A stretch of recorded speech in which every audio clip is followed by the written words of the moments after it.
So a couple of little touches. I added my, oh, look at that. Flip flops and socks. At least they're not white socks. Little volume pedal. This is the line of the pedals in front of the amps, but I also put in line the Axe-Fx. So I've got an Axe-Fx preset here of my own, and this bottom line is a stereo line that goes. It's a loop line, so that's could be in the loops of the amps, all stereo. But this top line runs at the same time out another in and another out. That's what's in front of the amps now, and I set up like, well, it's got the wah there, which activates when you hit the expression pedal. I switched it to the Clyde. The Crybaby, I don't know. I don't really customize them. I just use whatever preset, and the Clyde was kind of cooler. And I put a chorus, phaser, rotary, and you can put anything you want, and a little trem here. And then a delay and a reverb. Now, this was the whole thing, was like, because I was thinking, well, maybe, keep the timeline, and, because I like it in Bucket Brigade. Anyway, setting this to, mono analog, and trying them both. I mean, it's total. You can make either one of them kind of sound like either one of them. This is the echoes are a little brighter on this, but I brightened them as I went on the Axe-Fx. But here's the Strymon.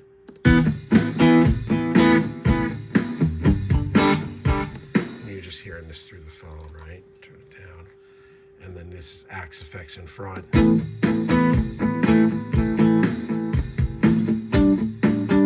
Kind of like Axe-Fx, actually better. It's like it's got a little more of a roll off. I tapered up the roll off a little bit on it, but with the knobs you could probably make them sound pretty much exactly the same. I got a little wah here. Just testing the wah, but that's it. So, and today I did some like kind of mid-gain stuff. First time really doing anything with this 800 other than slinging a Les Paul, and it really sounded nice. Yeah, it's like it's bright. You just gotta watch that. It's actually not bright with the Les Pauls. It gets bright with like the P90 and the Telecaster, which are bright. But that's it. I sold a bunch of guitars. Pulling the Forenza into the house today. Start practicing. And I've been having fun playing. I think that, so I played like 6-8 hours a day from pretty much when I was about, I don't know, maybe 14 or so, till I was 22. And at 22, I went on stage at a karaoke bar in Burbank and realized, oh, I got to get the singing thing happening. And I literally like kind of abandoned ever trying to be better on guitar. And at that time I was very into the whole Yngwie, Paul Gilbert. I was actually taking guitar lessons with Paul privately at his apartment in Hollywood. And, I was into like Akira Takasaki and Ronnie LaTecra and George Lynch and Warren DeMartini and all that stuff. And it was like there was a lot of I don't know how you'd put it, but a lot of stress around guitar for me. It was it was like and that was the era of like guitar athleticism, right? And I had a lot of good things about my playing, but I always felt like I was playing catch up. Moving to Hollywood, at like 21, by 21, people were like so advanced, and I was advanced in certain ways, but I just didn't grow up, or I don't know. I wasn't in that environment. Growing up in Florida and playing in cover bands and playing, Give Me Three Steps and Can't You See? And it was cool, but, these kids out here were like they were exposed to Randy Rhoads and Eddie and all this stuff, and it was just a different trip. So there was like a little bit of a negative thing.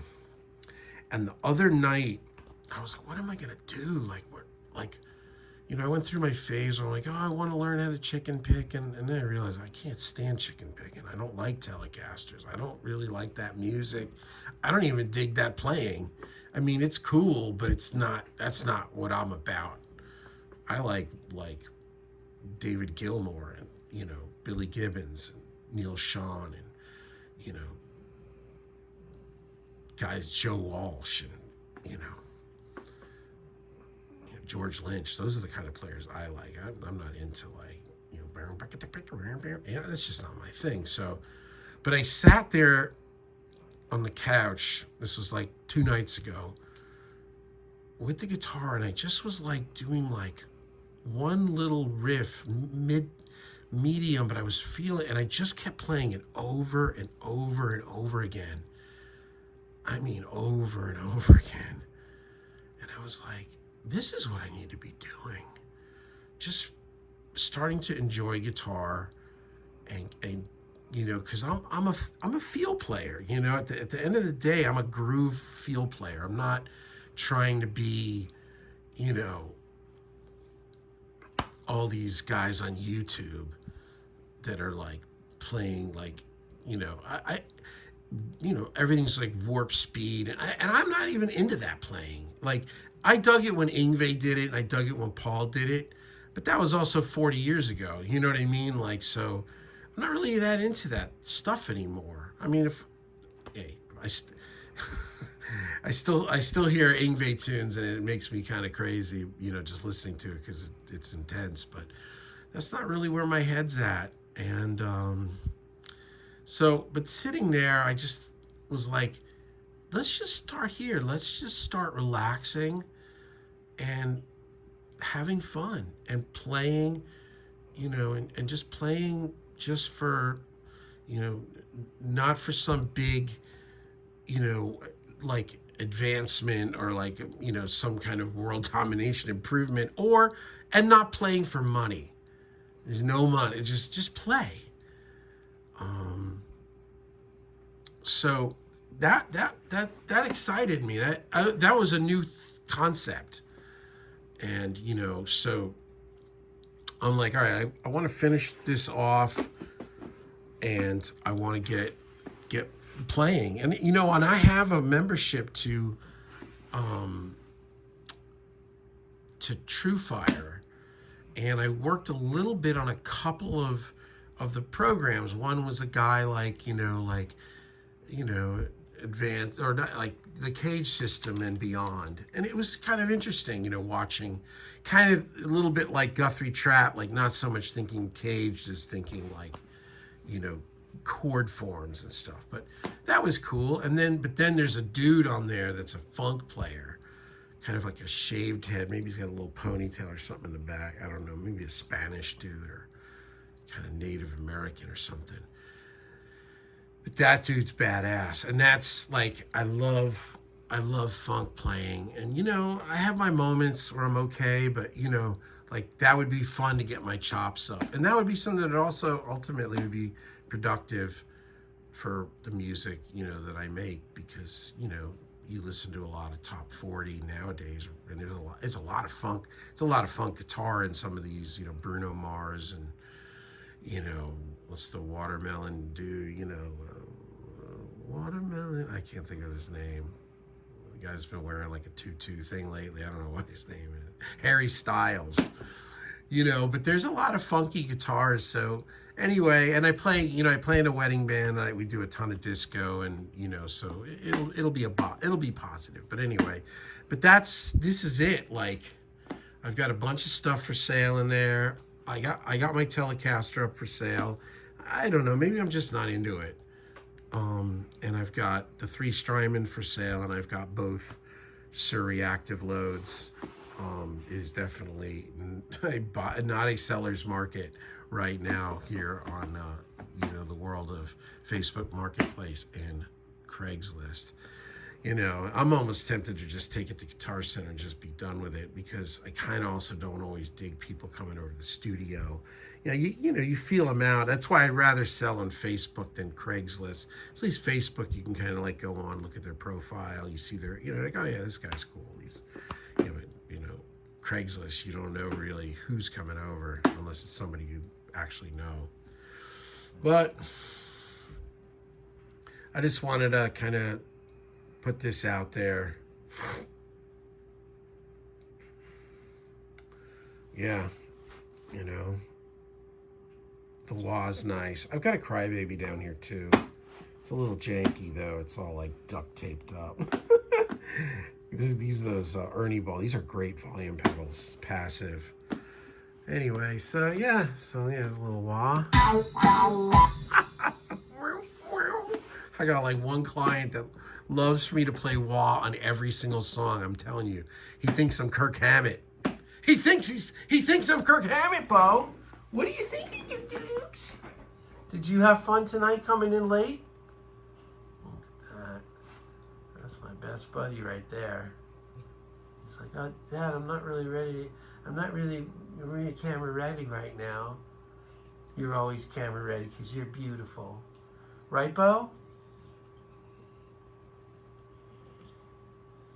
The dog has endless supply of love in his soul.